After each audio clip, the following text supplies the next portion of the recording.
Kurt was the one that scrambled, was part of the squadron that was 5 minutes late on the sinking of the turbines. And so that's what he's been associated with the turbines.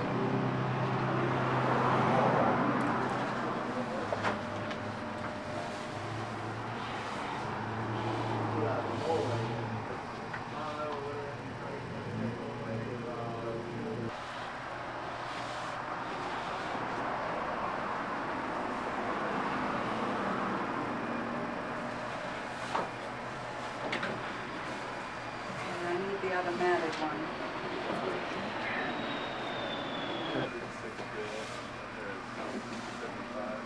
Paper cut. There's a No paper cuts. right. It's a painting of him in there with the wolf pack.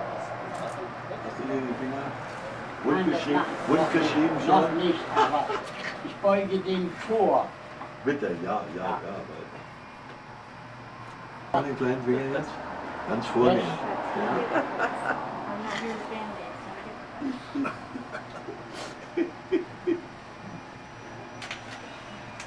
Ja, ich weiß halt, wo es weh tut. Ja. Du hast die Erfahrung.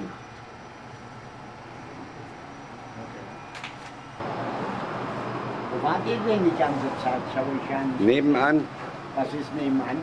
Fantastisch. ganz tolle Ausstellung. Ah so, ja, du musst nachher sehen.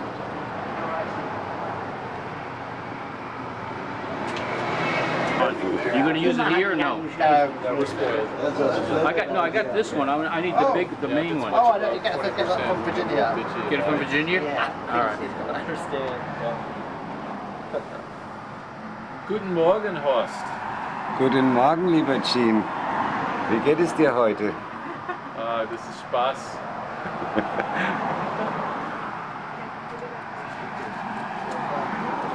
Vielen Dank, lieber Jean, für die schönen...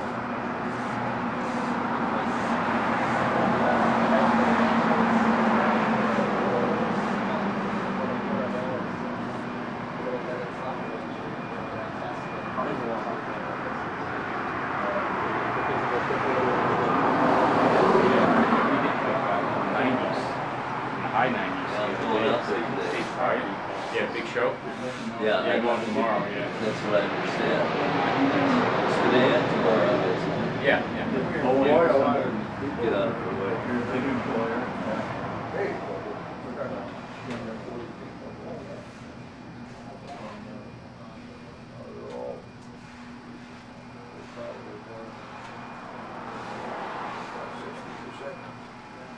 Yes.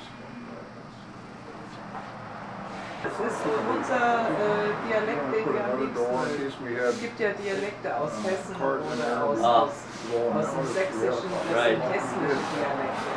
Aber die sind Allgäuer Dialekte. Bayern? Super. Klingt einfach für deutsche Ohren sympathisch. Ja. Sympathisch. Ja. Ist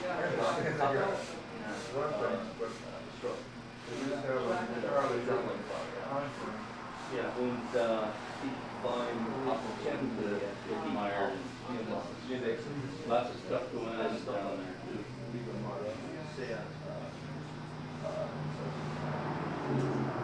Und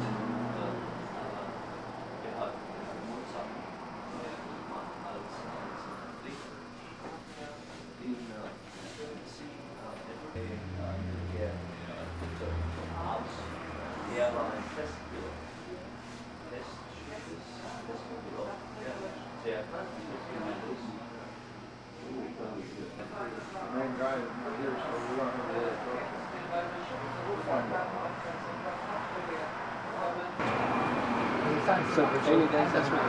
Different pilots.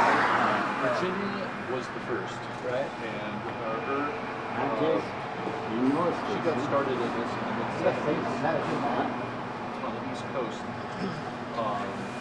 and she had something to do with some artwork and stumbled and she had a few friends. Walter, sag mal Tschüss. Hallo. Nichts los, kein Käse. Nein.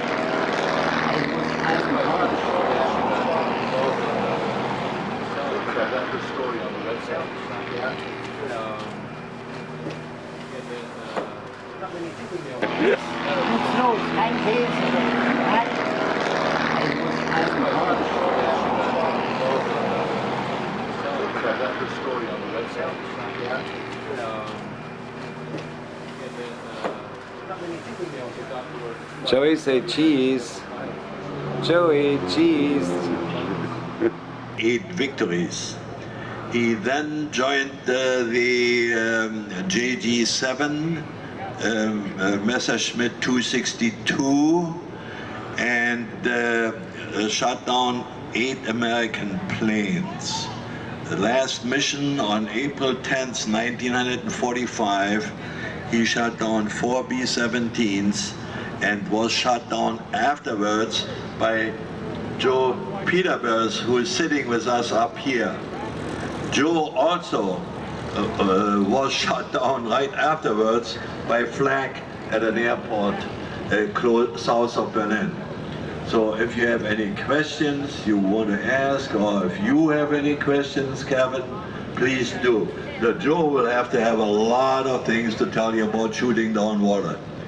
I just want to say for any of those out there that aren't familiar, the Messerschmitt 262 was the world's first operational Messerschmitt design. It was very simple to work on, it was very logically thought out, and it was very easy to service.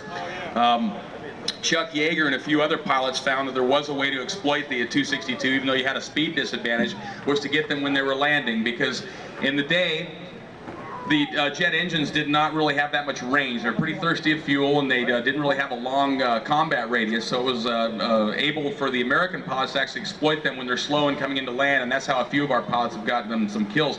Joe, why don't you go ahead and just give us a little overview of your career in the military, and also what happened in World War II with this gentleman here. Well, I did spend 36 years of active duty, but I'm not going to talk about that. We're here to talk about World War II and my encounter with Walter. I joined I was overseas in England on, with the 20th Fighter Group, 55th Fighter Squadron. Arrived on the 11th of November. I was 19 years old, had 250 hours, training hours in a P-40, and it was the first time I flew a 51, was in combat. So, after 49 missions on the 10th of April 45, we were escorting about 500 B-17s to a target at Oranienburg. Just after the bombers dropped their load, we got hit by about 15, 16 262s. I was up at 25,000, the bombers were at about 20,000. I saw Walter pull in to one B-17, blow it up. Saw him pull into this was actually his third B-17, but I saw the third one, and then he pulled into another 17 and blew it up, and he was pulling into his third that I saw and his fifth for the day. And I, of course, during this time, the first time I saw him, I started down with my throttles wide open. I remember going through 20,000 and seeing 420 indicated, and I pulled in behind him and started firing. I saw some hits on the left engine and a little smoke, and Walter, I guess, observed me at that time and started down on the deck. I chased him, and by the time we got down the deck, he was just a spot with his one engine. And then he went into some clouds or haze, and I figured I lost him. And at the same time, I saw an airfield.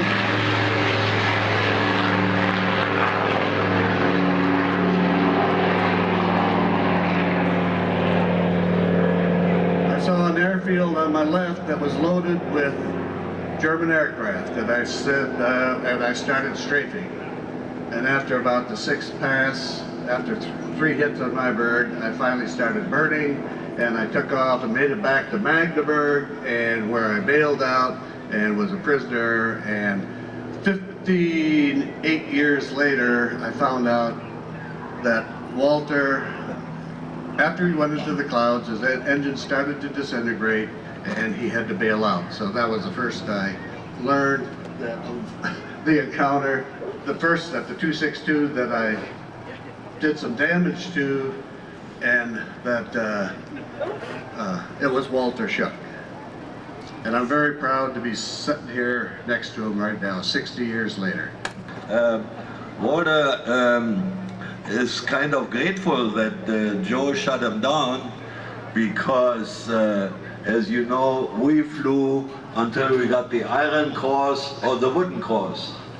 And there was no fun to fly in the last days of the war because all this happened on the 10th of April of 1945, shortly before the end of the war.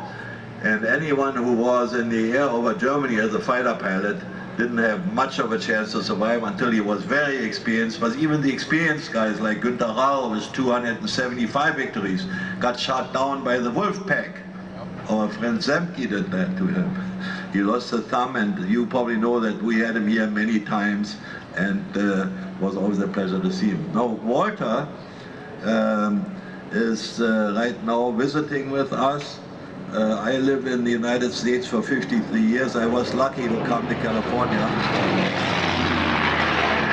And Walter, as I said, is very grateful that he was shot down so he didn't have to fly anymore in the last days of the war, and that may have saved his life. So Walter is 1 year older than I. He's 85, I'm 84, and Joe is a young man. Joe is a kid.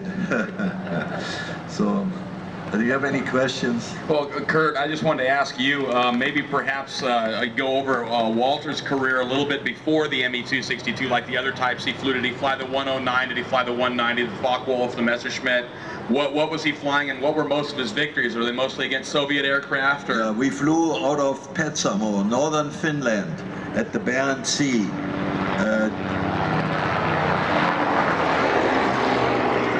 During the summer, it meant 24 hours of flying. Very often we flew in our pajamas, and there are famous photos of our squadron commander Glöckner in his pajamas getting out of the plane.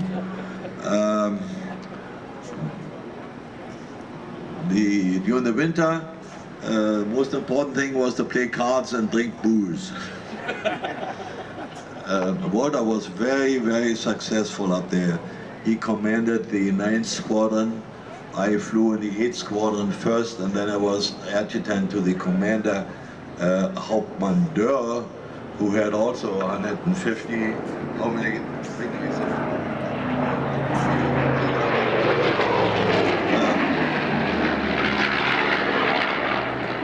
Captain Dörr had 120 victories, and I became adjutant to him. And we were the unfortunate guys who did not reach the British bombers who came over Sweden and sank the Tirpitz. And our wing commander, Walters and my good friend, was put into the clink because I had to find somebody who should have been responsible that the Tirpitz was sunk in Tromsø. Now, Walter... The jail, right? The Krieg, the jail. Yeah, he went into a jail in Oslo. And Walter, who was very highly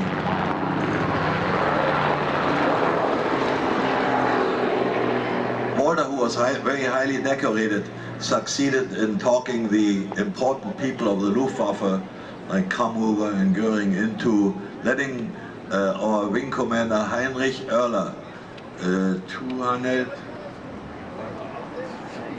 205 victories, get out of the jail and put him in the same squadron Walter was flying, Messerschmitt 262.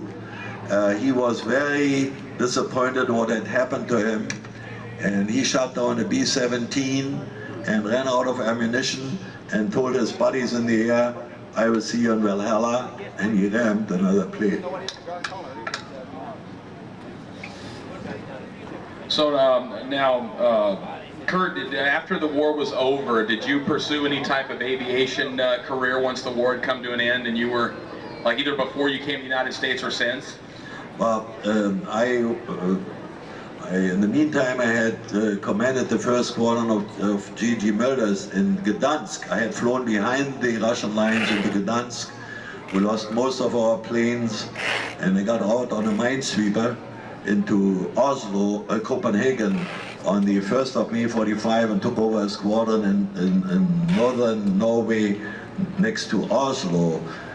When the war was over, on the 8th of May, the British came in and asked us to disarm our planes, which I did. Then they put us in a reservation, and we were supposed to be freed in Germany, but the Americans turned 750,000 German prisoners of war for slave labor to France. Unfortunately, I was one of them, and I was in France. I was a prisoner of war in France for 2 years until 1947. Walter was more lucky. Walter became a prisoner of the British, and he succeeded in evading them and got down to southern Germany, but he was from the Saar region, which was taken by the French at that particular time, so he couldn't go back home. But then later on he succeeded in getting into Switzerland to get his license again. And after he got his license, a buddy of his was in Syria. And so they asked Walter to come to Syria, and he trained the Syrian Air Force for 3 years on jets. Some of you may not like that, but that was the only way for him to make any money, because we as active officers, we were not allowed to vote when we came home, and I came home in '47, and we were not allowed to go to college or to the university. So, and then Walter stayed in Germany, and I think maybe 15 years or 20 years ago when I met with him, I encouraged him to come out and come to the United States, and I have him here with me the 4th time. Thank you. Thank you. Here that you're saying have between them 210 aerial victories. 210 aerial victories. 206. 206 for the man in the middle, 3 for the man on the left, and 1 for this guy, who was this guy. So you can imagine surviving combat. You know, like they were saying, the Germans had to fight all through the war until either the war ended or they were killed. And this is why you have many, many German aces with so many victories. Americans had a couple of year tours of duty, and then they either went home or opted into more combat. But see, with the Germans, as well as the Japanese, they had to fight the entire war. And this man right here, Walter Schuck, has 206 aerial victories, and majority of them against Russian aircraft. Of course, later in the war, the encounter with the United States Army Air Corps. So anyway, does anybody down here have any questions at all for these 3 men? We can do a quick question and answer. You got a couple minutes. Come forward. Come forward. Yeah. Do you have a pen? Do you have a proper pen for this? Do you want all 3 of them to sign it, or 2 Luftwaffe pilots, or? Yeah, just 262. Okay. But that pen isn't going to be appropriate. We're going to need a marker. Yeah. We got an ME-262 model here that Walter's going to go ahead and sign for a fan here. Let me get a photo real quick. Why don't you come up on the booth real quick? Hurry up.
Questions they'd like to ask of these men, you can carefully come up to the top of the announcement booth here and just come up here, and at one at a time we can give you the mic and we can ask them, and then either Kurt or Walter can answer those questions for you. One of the questions that somebody had, what's your impression? Yes, I'm in contact with Bob Hammer, who is handling it. The Tischler was the man who started it in Texas, and they ran out of money, and Bob Hammer retired. When you got up there, you were flying. What fighters were you flying? Were you flying the 109? 109, yeah, Yeah. same as order, yeah. 109 shirt for you. Yeah. That Thank you gift very shirts much. reaches. Also, Thank you. if you want to get more autographed things, items from these men, if you go over to the VIP tent, they will be there for a while today, and they'll be yeah. We will be sitting for a while at Lani Ortega's, our friend Lani. Okay, over here, Lani Ortega Aviation are right over here, just a little bit to the south of the announcement booth right here. We'll be there. So, sir, did you have a question? Okay, go ahead. Here's the remote mic for you. My question is for all three gentlemen is, when you were flying combat, which airplane, either Russian, American, French, or...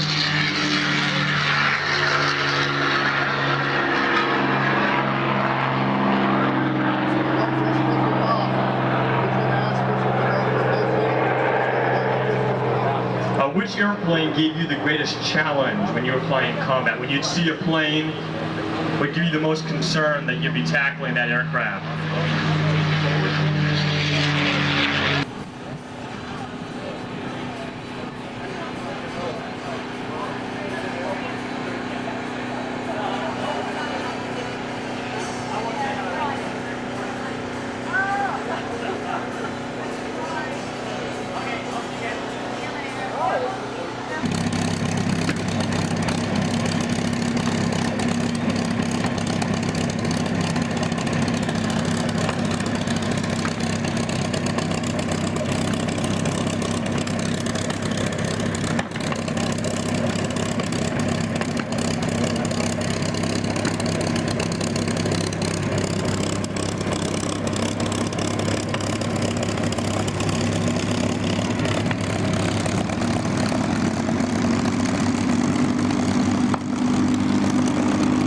Joey!